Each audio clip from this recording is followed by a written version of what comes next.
I can see friendly faces, and I hope the rest will also become friendly faces after our event. My name is Anna. Well, I'm responsible for a part of scenario and for characters and for the mess that is going to happen with your characters during the game. So basically, yeah, I'll be directing the whole thing. So if something blows up, that's on me or on Matti. We'll see. We'll share. We're gonna share. Yes. Right. So, my name is Mateusz. You can call me Matti. So I'm also part of the scenario team. We'll be writing some of your sheets, and we'll be responsible for organizing and sort of conducting this whole event that's called Creeping Night, as well with my colleagues here. Also, I'm happy to see the lovely faces, some familiar, some not yet here. So we're here Just one to. more word, because Krassos is also responsible for the scenario and for the production, but we're missing one very important person, Alina, who was also creating the whole thing with us. So she'll be answering some questions on the Polish edition, but we are here for you for the international one. Just Yes, and wanted to Alina is underline it also. because Alina is also in the scenario team, and she's also the co-creator of some of your characters. All right. some of your misery. Yeah. Okay, so, we're here tonight. Yeah. Sorry, go on, Mateusz. No worries. We're here tonight to answer some of your questions, to talk about the upcoming event of the Creeping Night LARP. Just to tell you what you can expect, what this game is about, and what it's not about. Right, so we're here for you. Yeah, so if you have any questions, just let us know in the comments. We will try to just, answer it. And we also had some questions already on email. So we'll be like going through everything step by step so that, you are satisfied after this one. All right, so we have the first question. Can we bring prop food, so edible fingers, organs for scenes, or are those provided? This is an excellent first question for this particular LARP. Thank you for that. And well, probably it's going to depend on the particular scene. Obviously, yes, you can bring them, but it would be great if you could talk to us about this particular scene, because we can also provide use with maybe some special effects. It depends on what scene it is. Okay, but Sławik asked a question that will probably start the whole narrative here, how we did come up with the whole idea for this game. Well, actually, at the very beginning, it was just a regular LARP in Witcher's world, because we did not plan any particular direction that we would like to go to. It was supposed to be just, an adventure, because we missed the Witcher's world.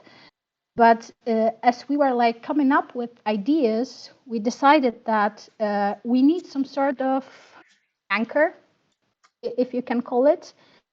And we were thinking about what was not yet done in this particular world, at least within our circle of interest. And it turned out that it might be a good idea to just have some, maybe not horror, but at the very beginning it was just a tale about fears. Fears understood not as jump scares and monsters just lurking from every corner, but fears also understood as something that is lurking inside. So all sort of, your own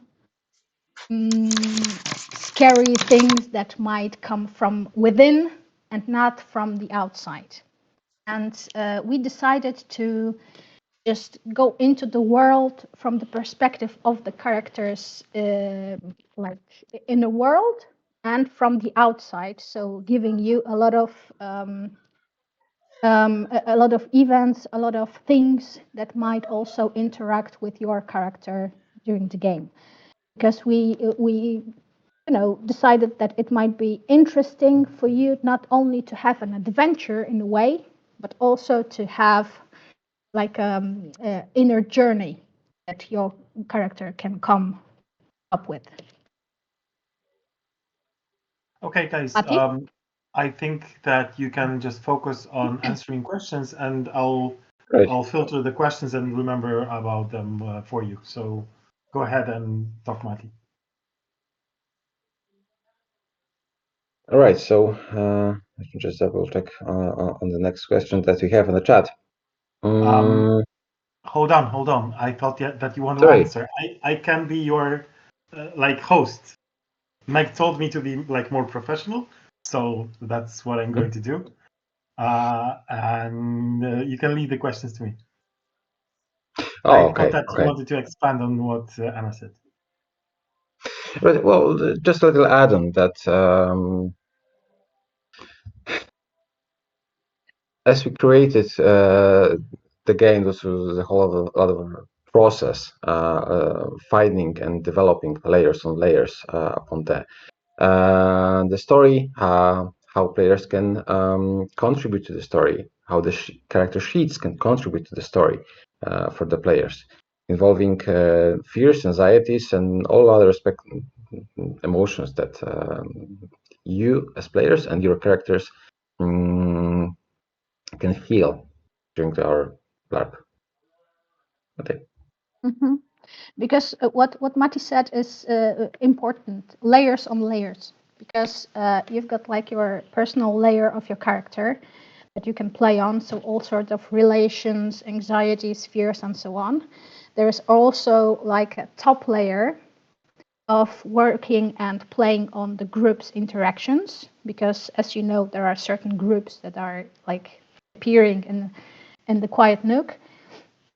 So there is also a play on this layer, and there is also on top like a meta plot that is like gathering all the characters together. So we really believe, and it was already checked, that there's a lot of things to do during the game.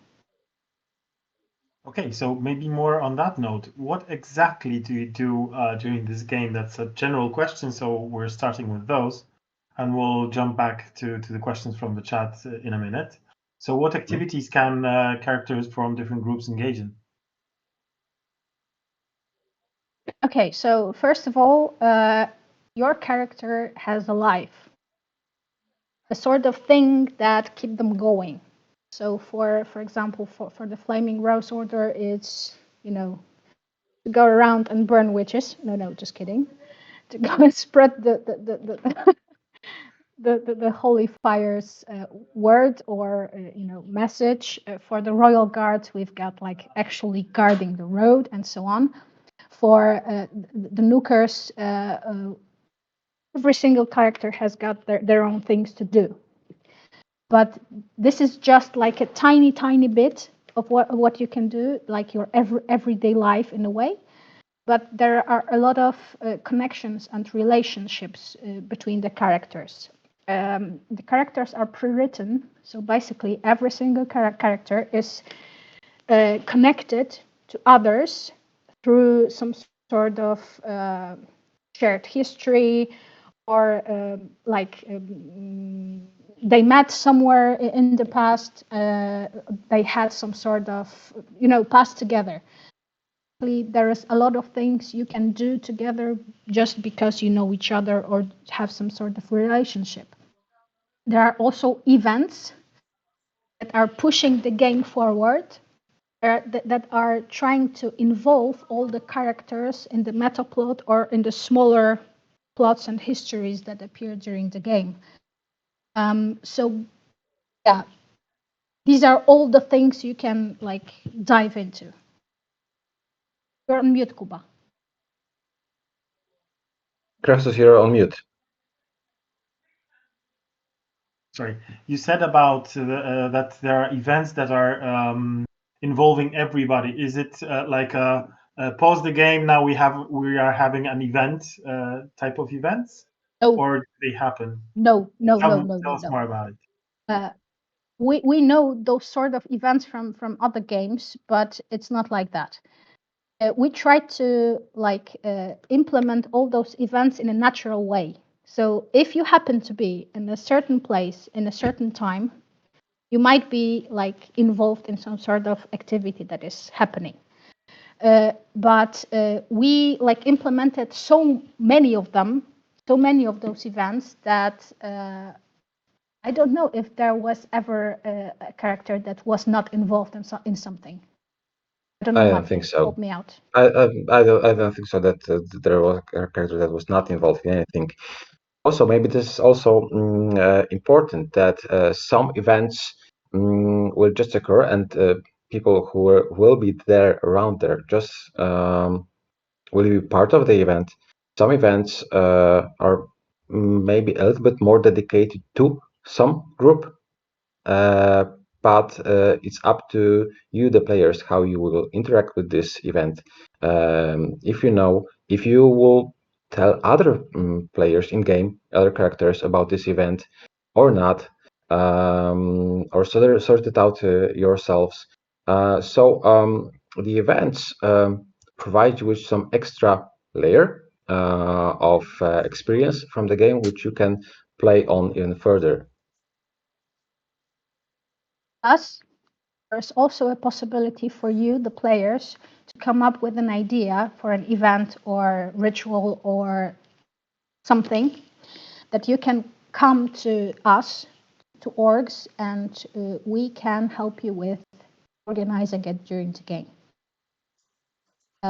If you already have some sort of idea what you would like to do, you can also come to us up front and we can talk about how to implement it into the game. But I think the best way is to just sink into it and see what happens and then come up with ideas. The exception are our witches, because we will ask the witches to just I will do a small upfront story for them so that they know what they're doing and what we would like them to do, so that the witches are already prepared when they start playing. Okay, a few more general questions before we dive into the questions from the chat. So, big one. I've never played a LARP that's a horror game before. I don't know if I can be scared on command, and how does the game support players in feeling the fear that they probably should? I don't know. Right. I suppose, first of all, it's not really just that easy just to spark your emotions like that. But the Creeping Night LARP is designed to have this sort of ambience that something is, well, creeping. And in that sense, the whole game can facilitate you, particular player, to feel and or experience or play out the fear that your character is actually feeling. So in this way, this could be very helpful, just to letting go and diving into the atmosphere of the LARP. Right, I guess that's... Oh, sorry. Yeah, go ahead. We are starting with workshops. Because every group has got their own workshop, and you are working with a person who knows the specifics of the group, and we are focusing during the workshops on all those aspects that should be interesting and important for the group.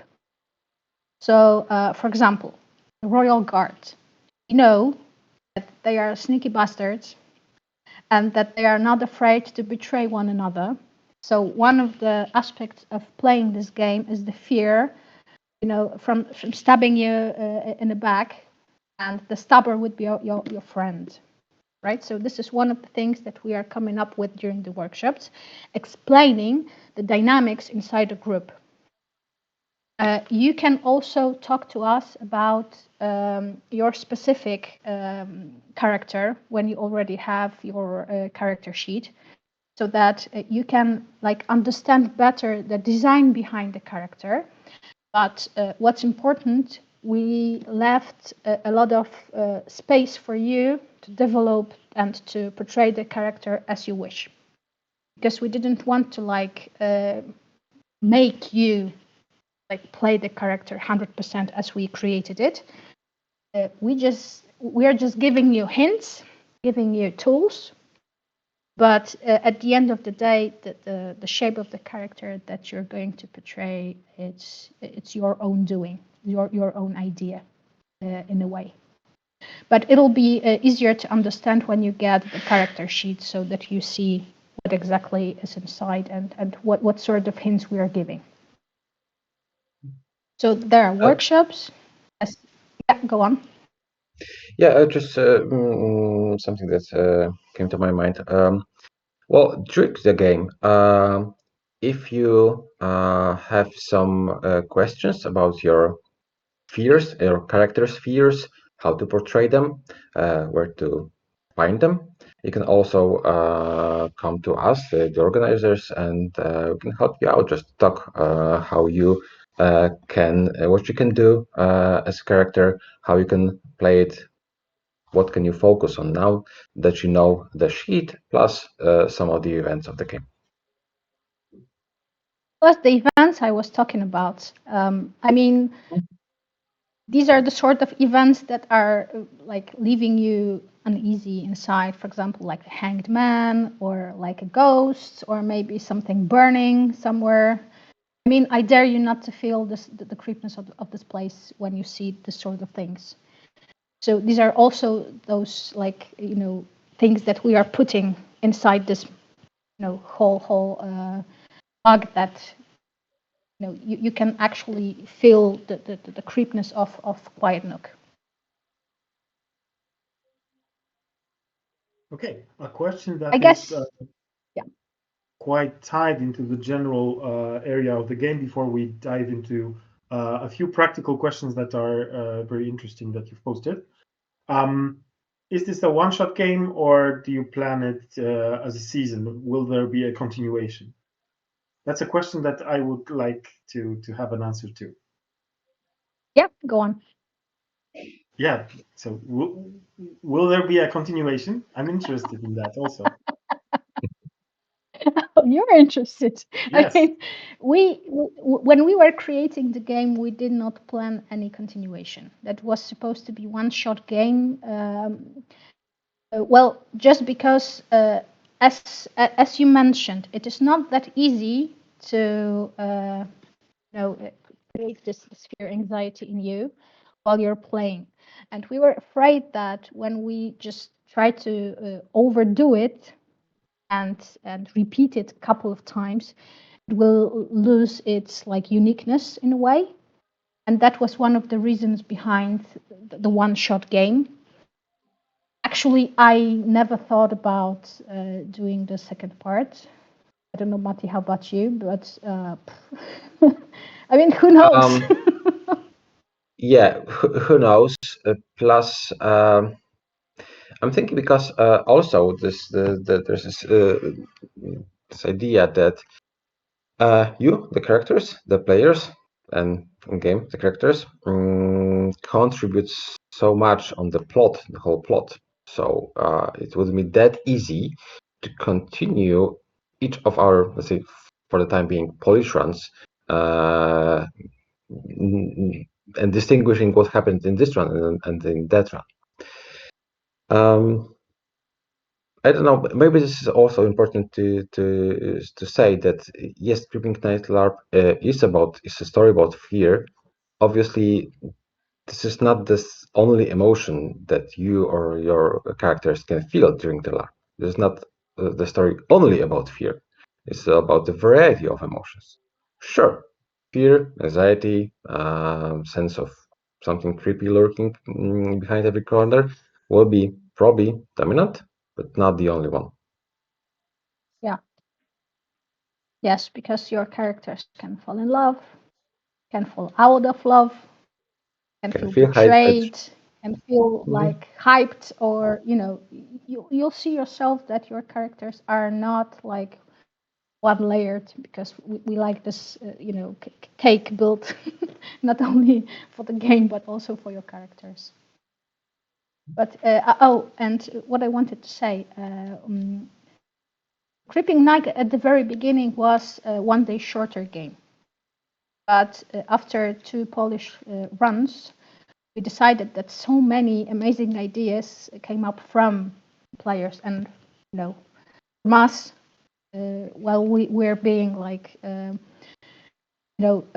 it's like work between the creator and the player. It's amazing because you can come up with so many amazing ideas that we decided to make a 1 additional day for the Creeping Night. So let's say that this is the way of elongating the game for the time being, and what will happen in the future, we shall see. One more follow-up question to what you said, Anna. What does it mean that the game is cake built? Characters, I believe it was said. Game characters, it is this layer build, as I said. So, for example, first you are playing on your relationships, then you're playing on your group's relationships and the dynamic inside of groups, and then on the meta plot. But your character is also not just one dimensional. You are not just, I don't know, a creepy guy, or just, I don't know, betrayed lady or something like that. You will see that your characters are fully 3D shaped.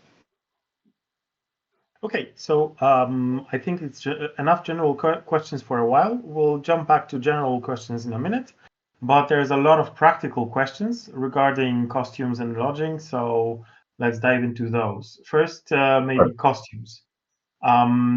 There are a lot of questions about pretty costumes and beautiful props and sets in the photo.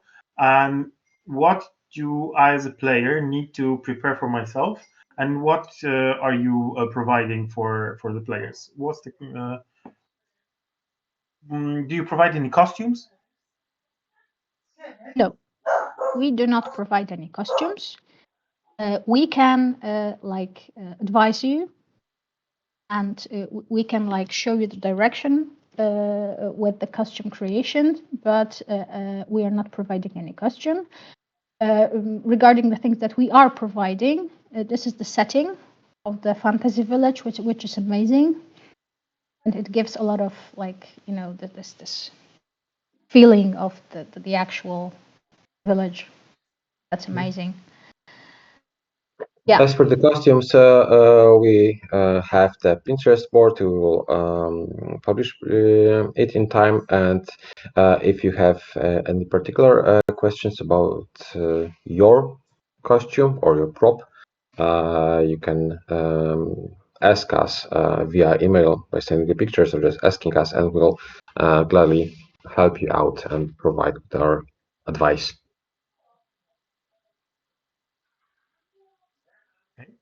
So this was about costumes. So maybe now about the sleeping areas.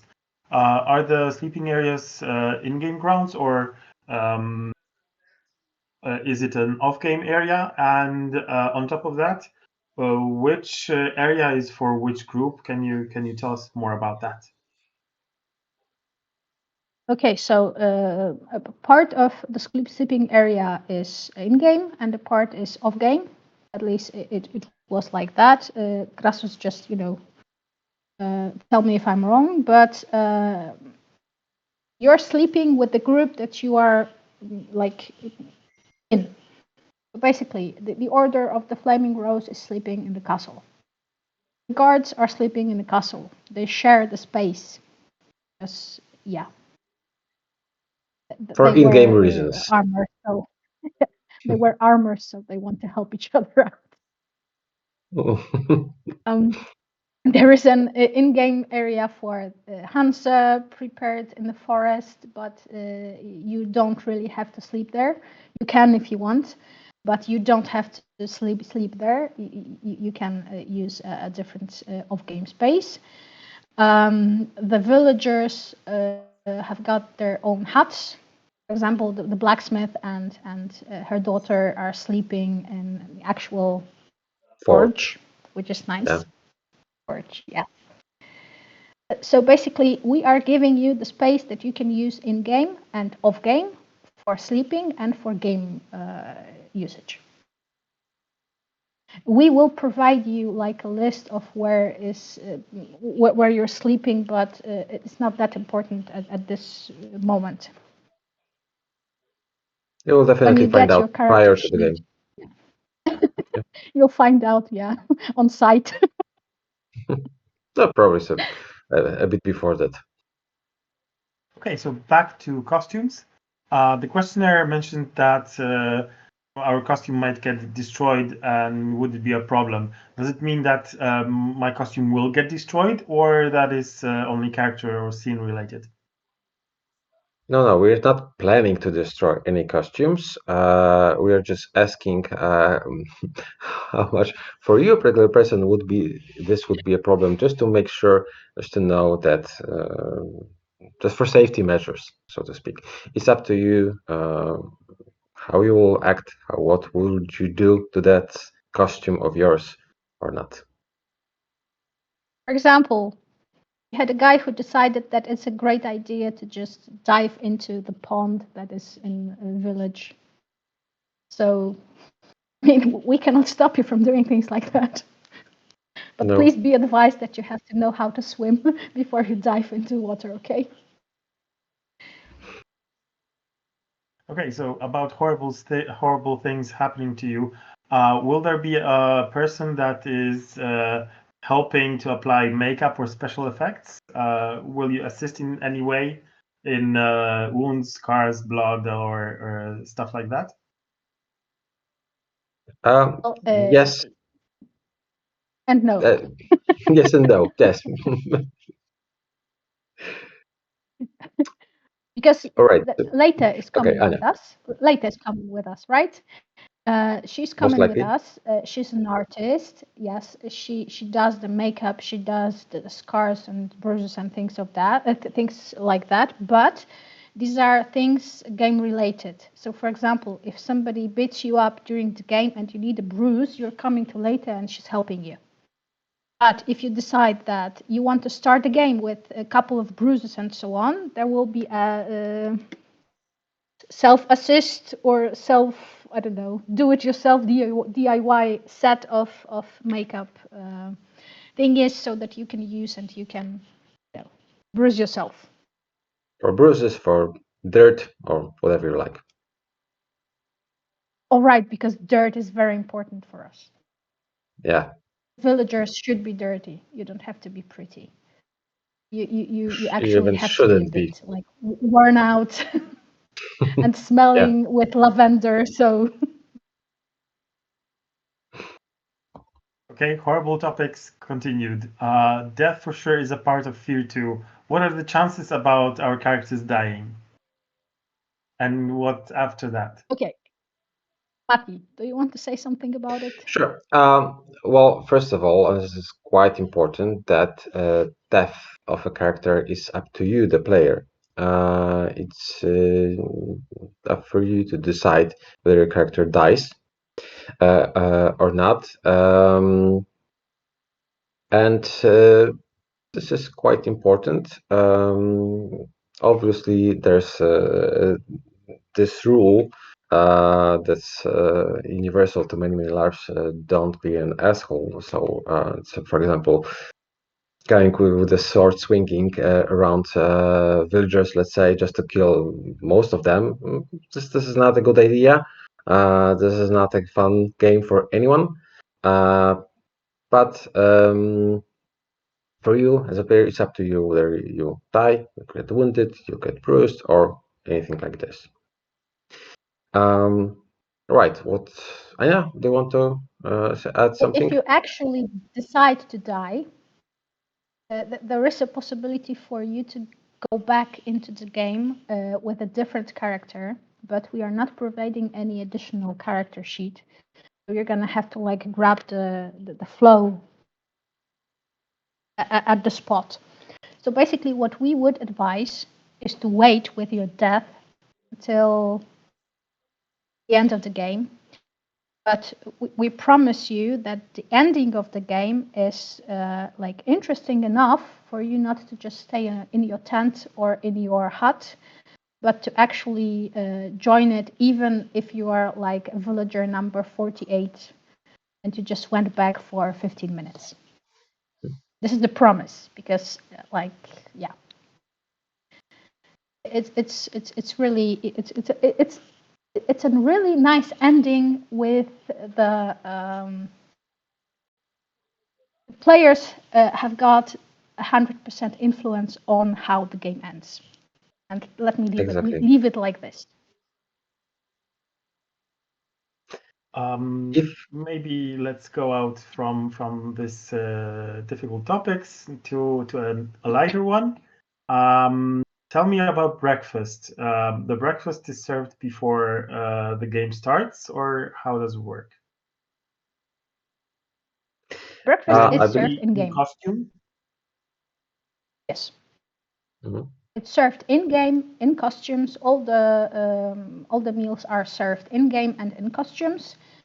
As you may have already noticed on the character list, there is a tavern, because we have got a tavern keeper. So there's a tavern, and this tavern will be used for, let's say, in-game meal display. And yeah, so basically all the food is served in-game in costumes. But if so, for some medical reasons, you need to like eat right after you get up or something like that, please let us know up front so that we know how to, prepare for you. Okay. Another question is to run through the questions about this. Yeah, different topic. Do you have a mechanic or any means for when we feel lost or out of the plot during the game? How can we approach that? We are Okay. your mechanic. Yeah, I would say, first of all, just come to us. We'll provide you help, you talk with you, how you can play, what you can squeeze from the game, and there's a lot of things to squeeze. And so if you're feeling lost, if you're feeling that, I don't know what to do, what my character wants, needs at this particular moment, exactly, come to us.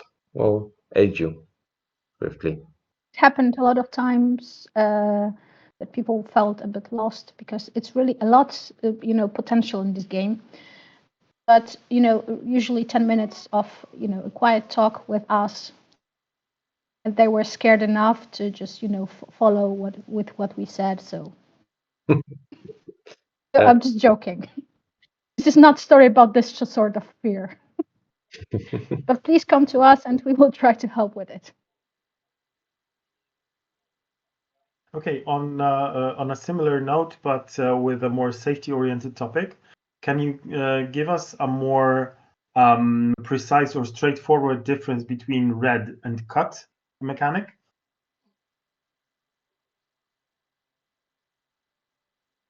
Okay, so I'll do it. Yeah. Okay, so red is for for safety reasons, and it's physical safety and psychological safety. First of all, if you're like in danger or something actually happened, and you want to stop the game at this point and without any questions asked, you say red. If you do not feel comfortable with what is going on to you as a player, not to your characters, but to you as a player, you don't like the scene that you're in, you're using red, and no questions asked. Cut is more like a cinematic thing to do. So for example, I can use cut when I want to whisper something to your character, a meta information or something like that, that is important for this scene, for you, for your character, and so on. You can use cut when you are having a brawl and you can see that somebody might get hurt because there's a huge rock behind them. And you don't want to red the scene, you don't want to cancel the scene, you just want to, warn the person, actually look out, cut, there's a rock behind you. And you can continue with the scene.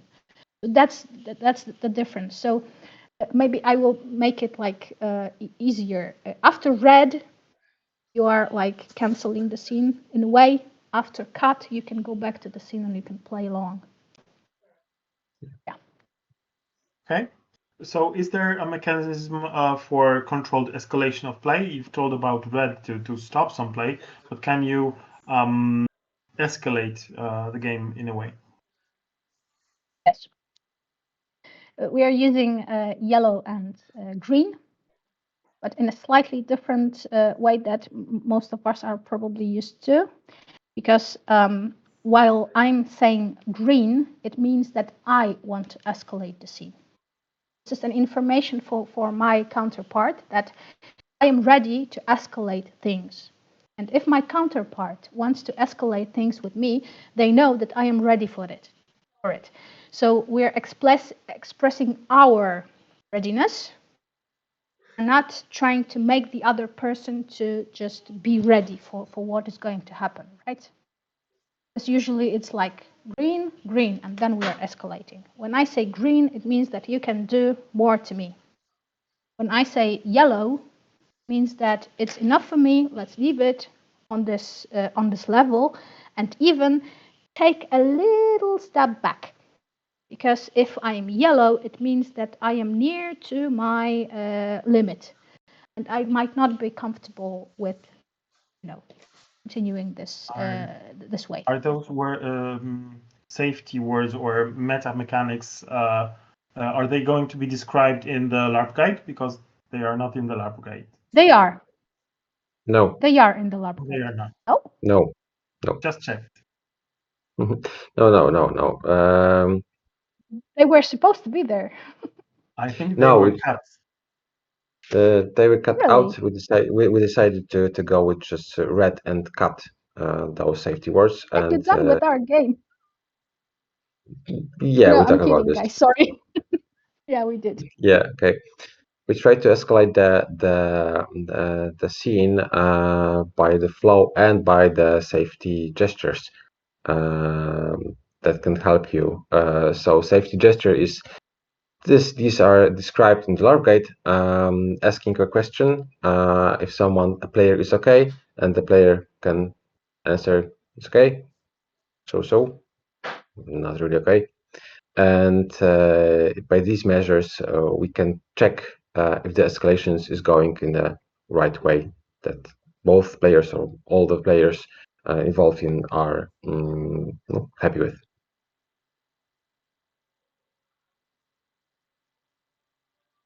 I'm hoping this answers the question. Just to make sure, is this yellow and green mechanic actually working or not? Just to be precise. It's a tricky question because I remember that there was this green and yellow thingy in our just for everybody to be sure, are we using those or are we actually cutting them as we intended?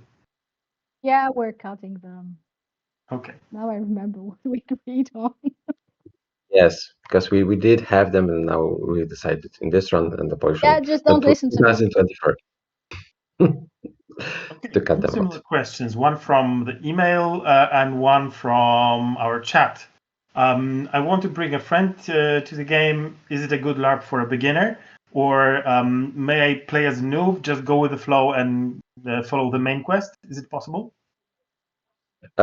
Sure, we had the first timers in the previous runs, and they did have a blast from the game. So yes, this is a game that it's welcoming new players, first time players, and yes, obviously you can go with the flow. You can I don't know if the idea of main quest is suitable for this game because it's not about quests, but I understand it's like a main plot or main plots, and you can go with them, obviously. If you're a first timer and you have some more questions, you can email us, or during the game, you can come to us, the organizers, and we'll help you out any way we can. Plus, in your character sheet, you'll have like directions where to go with your character. So it's also a good thing just to look into your character sheet and see if there is something you can use. But as I said before, you can always come to us, and we will push you in a right direction if needed. What Matti said, people had a blast. Well, the best way to describe it is that people who started with the Creeping Night are still LARPing. So I think that's quite a nice thing we can say about our game. Yeah. Okay, I have a few questions on chat and from the emails about what are your expectations as LARPites from us players. For example, how much do the artists have to perform, and is it mandatory to prepare a show? Okay, so with the show, it's a bit tricky because we are not making you to prepare anything, but on the other hand, this is a very demanding role, and it was until now always the artists were preparing some show. But it is not that you have to do it up front. You can use the time in the game to prepare something that you will show during the game or in any specific moment that you decide to do it. To be honest, until now we had nice shows. Yeah. Like really, they took a lot of time, in-game time, to prepare it, and because it's also a lot of fun for the artists to just have some practice during the game so that everybody else can see them, because there's a stage where everybody can see the whole process of the show being prepared. So it's also a lot of fun, and not related characters can just come by and ask questions and get involved in what's going on inside the artists groups. Okay, so if I want to play an artist, I should be prepared to perform on stage. Yeah. Yes. Okay.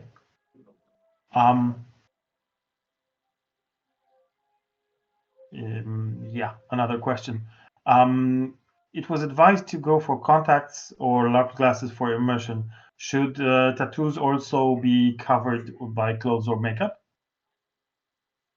I would say it's up to you. Obviously, it depends on the particular tattoo. We are not demanding that, but if you will feel more comfortable with your tattoo that says something, I don't know, contemporary, or if it's Hello Kitty, yeah,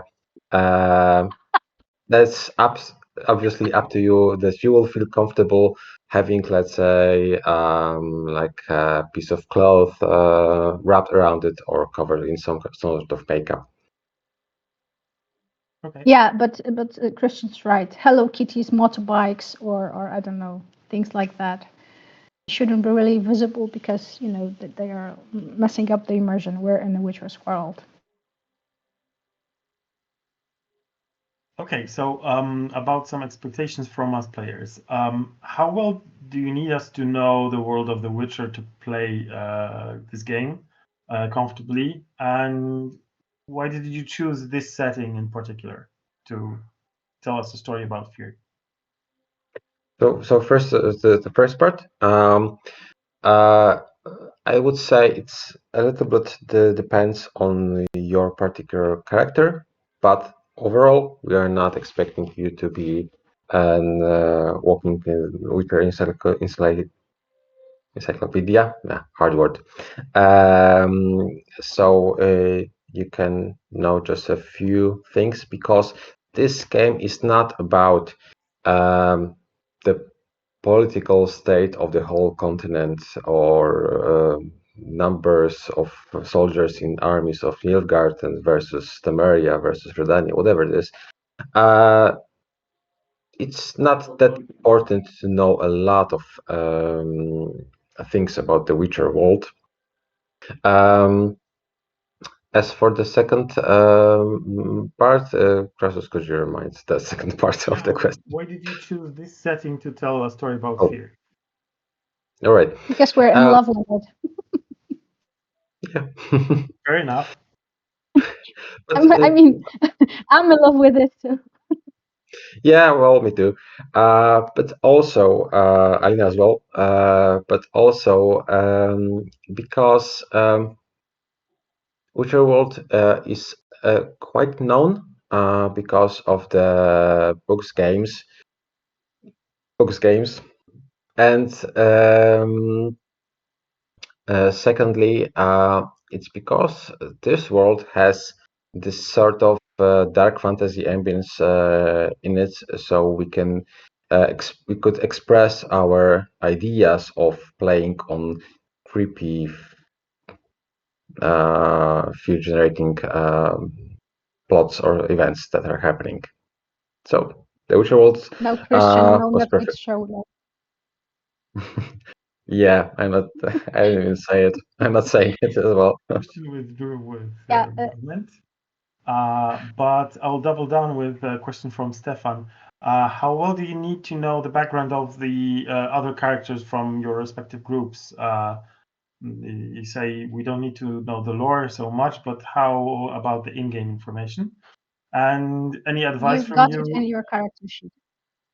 Yes, your character Sorry. sheets provide you with all the details about what your character knows about other characters, the most important ones for your particular role. So you should know about other characters what you will have in your particular sheet. So all the information will be provided. From time to time, we are issuing like a short piece about different groups. And you can also read about the artists because they are known. I mean, everybody knows about them, about the order, about the royal guards, and so on. But on the other hand, when you're playing the villager, you don't really have to know anything. Okay, so can you advise us from your experience, how do we remember all the names and key facts? There's a lot of them probably.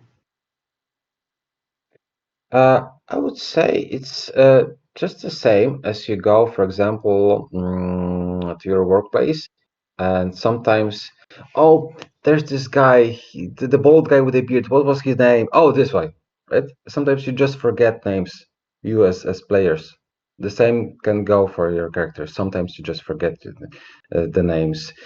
But we will have some workshops before the game, so this is the time when you can learn more about the names of the characters that you know more.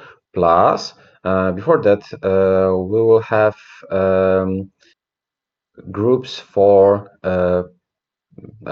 Discord channels for particular groups that you can get to know each other's in-game, off-game before the game. For the biggest group, so for the villagers, we are providing also like a graph with relations between the families and so on, so you can actually see it on paper and it's easier to remember. Okay. But at the end of the day, you just have to remember your own name and just let it go. It'll be just fine. Building upon that, will there be like a list with names and pictures of the players? We sort of already have. Well, we have the list of names in the roles, right? So the names are already known. But not as with for pictures. Not with the pictures, or not with the not with the pictures.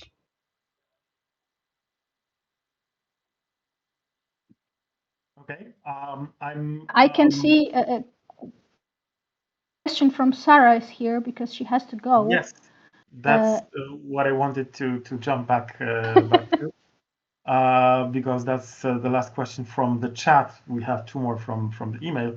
Who's the person in charge of the artist group, and when can we contact you to discuss performances?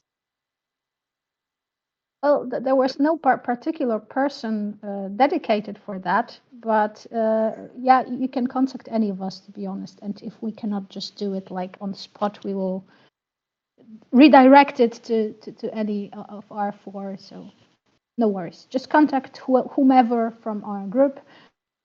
From the play, like the character's perspective, the chief of this group is Maestro Gravil, so he's the one who should be like, taking care of things.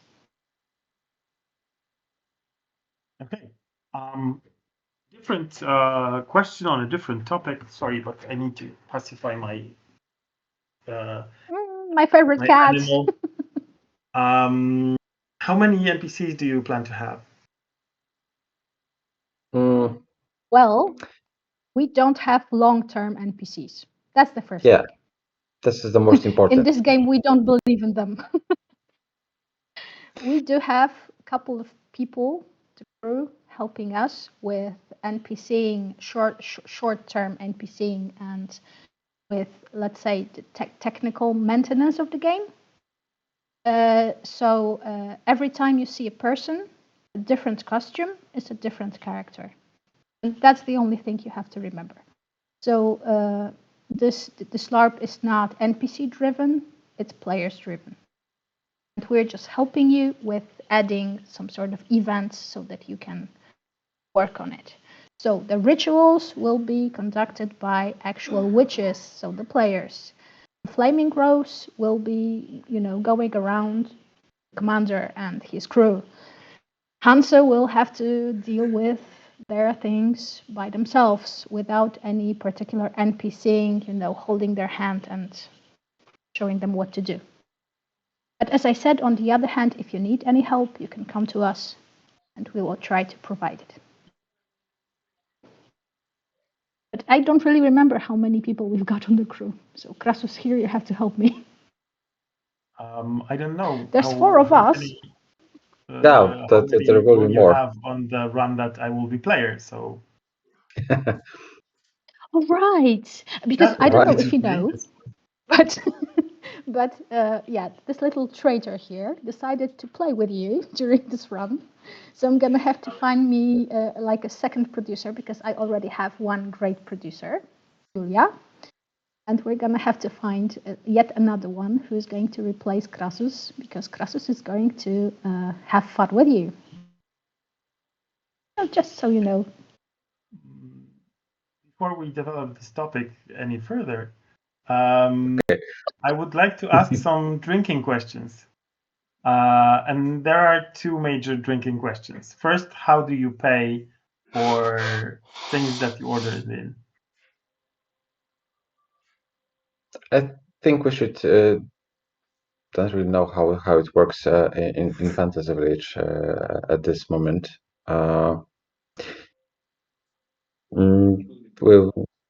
We'll need to ask them and see to that and answer you later probably. Yeah, we will let you know because what we are preparing is the sort of master file link where you will find all the important information regarding the lore of the world, this particular part of the lore that is important for you. The technicalities, so about sleeping conditions, about what to bring, how it's going to be like with, like accommodation and so on. And we will also let you know there how you'll be paying for the drinks. Okay. Beer, yes. The master file is updated every now and then, if something new occurs. There is one question that I know the answer to, but there's this question: should players bring a cup or mug appropriate to the setting? And if so, what size would be ideal for the beverages? I mean, yes, it's a great idea to bring your own cup or mug. suitable for the setting. And the size, well, up to you. Whether you want, or is it suitable for your character to have a big beer mug or a how do you call it? A chalet? Chalice. Alice. Sorry, chalice. Chalice something different. Chalice, because you have a different kind of character. Okay. 10 liters, sure. One note about something that I know that you will be providing is that you will have a possibility to have a cup for everybody in game. So we have in storage Oh, right, the numbered box cup. full of cups, and it will Yes. be plenty enough for everybody. So if your travel luggage restricts you on that, then you can just skip having this cup, and it will be provided for you. Very practical question. There will be coffee accessible all day if we get it right from the document.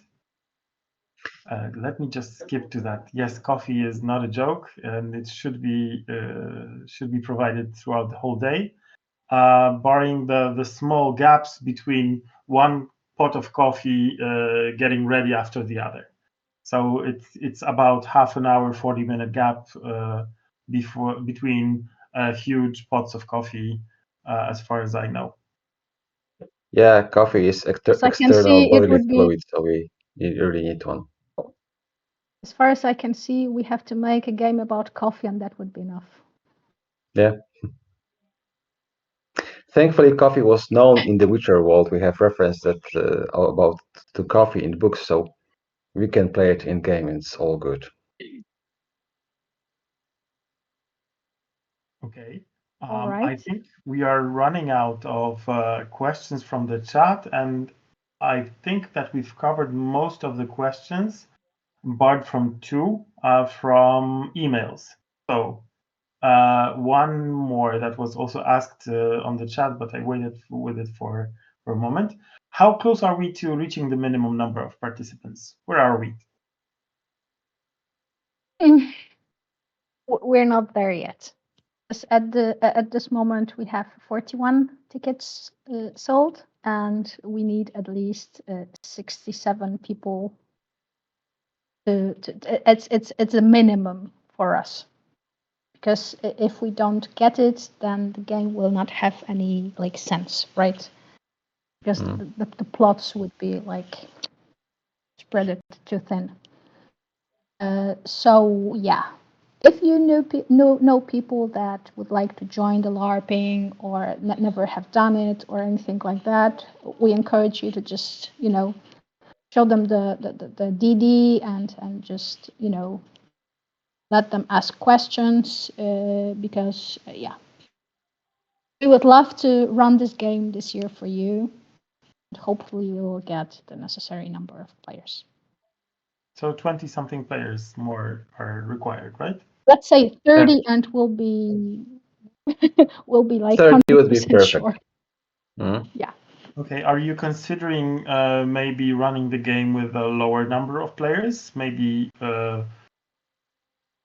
meandering between some characters that are maybe not super required? Well, the game is written for 72 players. This is the maximum number. So when we go down to 67, it's already been done. So 67, maybe 65 if we cut here and there and rewrite some character sheets, because you have to know that the character sheets are built the way that every single character is built the same way. I mean, there are no less important or more important characters with more, I don't know, plot to cover or with less plot to cover. There are so many strings you can pull that every single character is important. Every single character is, the protagonist of their own story. So if we cut down some characters, it means that we're going to have to rewrite some other dozens of characters. Yeah. But you dropped from 67 to 65 in like 2 minutes, so you're a bit flexible about that number. Just a bit. Just a bit. Okay. But these are all our children, and we love them, and we don't want to drop any single one of them. You have to understand. Yeah. Okay. On a different note, how naked can you be can we be before we get censored? And that's a question for females in particular. Well, in Witcher's world, there were no censors. There's a mention in the LARP guide about explicit nudity in the game. So how naked can we be? Right, so you can be naked as you want, to be honest, but there are some maybe not restrictions, but things that we should remember about. Matti, go on, because I interrupted you. No. I'll tell later. Sinful.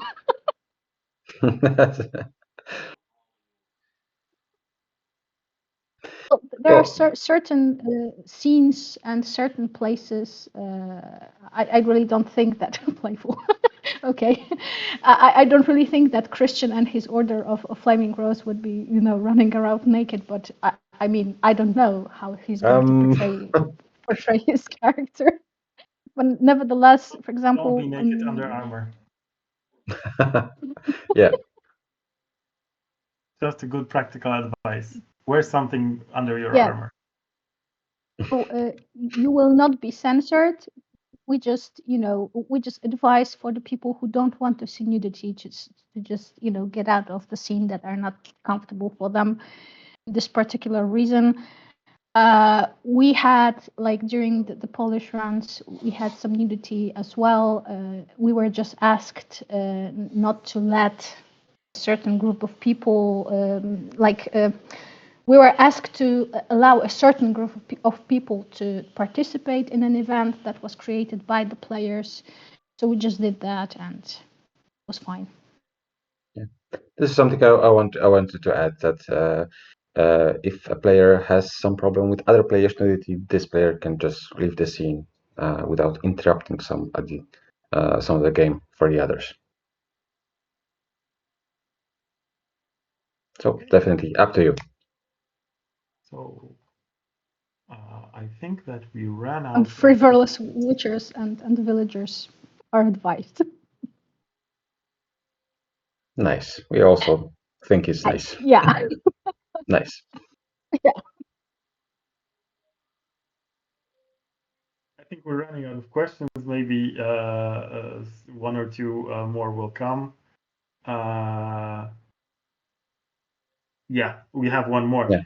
Do you have kind of an internal deadline when you will decide that you will not be able to run the game because you got too few registrations? Just asking for practical reasons, like booking flights, accommodations, holidays.